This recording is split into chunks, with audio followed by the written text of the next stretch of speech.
વડોદરા શહેરમાં સમા વિસ્તાર MGVCL office પર સમા વિસ્તારમાં અલગ અલગ સોસાયટીના સ્થાનિક રહેવાસી દ્વારા એમજીવીસીએલની ઓફિસ પર સ્માર્ટ મીટરને લઈ હોબાળો, હાય રે ભાજપ હાય હાયના નારા સાથે હોબાળો મચાવ્યો। અમને અમારા જૂના મીટર પાછા આપો, અમને સ્માર્ટ મીટર નથી જોઈતા, અમને અમારા જૂના મીટર પાછા આપો। બસ અમારી રજૂઆત કરવામાં આવી છે, જેમાં જો સ્માર્ટ મીટર કાઢવામાં નહીં આવે અને અમને જોડાણ કાઢી નાખીશું અને સ્માર્ટ મીટર રોડ પર ફેંકી દઈશું તેવા વિરોધ પ્રદર્શન કરવામાં આવ્યા હતા। બસ અમને અમારા જૂના મીટર પાછા આપો સાથે રામધૂન બોલાવી હતી, જેમાં સમા વિસ્તારમાં સ્થાનિક રહેવાસી મોટી સંખ્યામાં ભેગા થયા હતા અને સ્માર્ટ મીટરને લઈ હોબાળો મચાવ્યો હતો।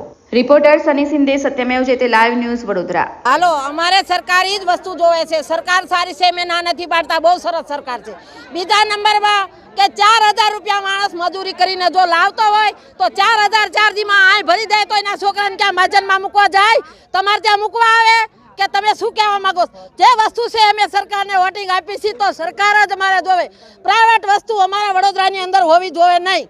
આજ પછી તમને આ માવતર જાણી અને મેં આટલી વિનંતી તમને કરવી છે। બીજા નંબરમાં કે ગરીબ માણસ મરી જાય, વસલોવાળા માણસને ધંધો નથી મળતો, ક્યાં જઈને ખાય? અભણ માણા હોય ને શું ખબર પડે છે? અભણ માણા અંગૂઠો મારે એને જે કઈ દઈ દે, આ વસ્તુ ન થવી પડે। આવા મોબાઈલ હોય કોણ ભરાવા આવે અહીંયા? અને કોઈ બીને આજ સુધી અત્યારથી હું કહી દઉં છું કે કોઈ રિસર્ચ કરાવવા ના આવશો, રિસર્ચ કરાવશો નહીં। અને લાઈટ જાય એટલે ઓફિસે હાજર થાજો, ઓફિસે નો હરખા હાલે તો કાચ ફોડી નાખો। પોલીસ લઈ જાય કેટલા પૂરશે તો રેઠો મોદી છોડાવવા આવશે ને આવશે। આપ જોઈ શકો છો, આખા વડોદરામાં રોજે રોજ બૂમાબૂમ થઈ રહી છે। જે લોકોનું પહેલાં 2-3 હજાર બિલ આવતું હતું, સ્માર્ટ મીટર લગાવ્યા પછી એવું કહે છે કે એક જ મહિનામાં 3000નું રિચાર્જ પતી ગયું।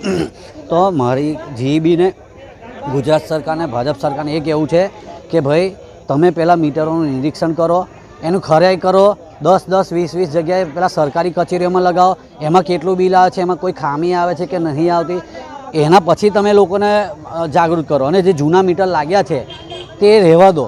જે ફરજિયાત આ વસ્તુ ના કરશો, જે લોકોને નખાવા હોય, મોટા મોટા કરોડપતિઓ, ઉદ્યોગપતિઓ છે એમને નખાય તો એ નખાઈ શકે છે, પણ ગરીબને, મિડલ ક્લાસ લોકોને ઓનલાઈન હજુ ફોર્મ ભરતા નહીં આવડતું તો આ જીઈબીનું બિલ કેમનું ભરી શકશે?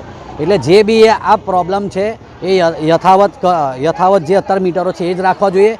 ગરીબોને, મિડલ ક્લાસને હેરાન કરવાનું બંધ કરો અને આ મીટરો બદલવા ના જોઈએ।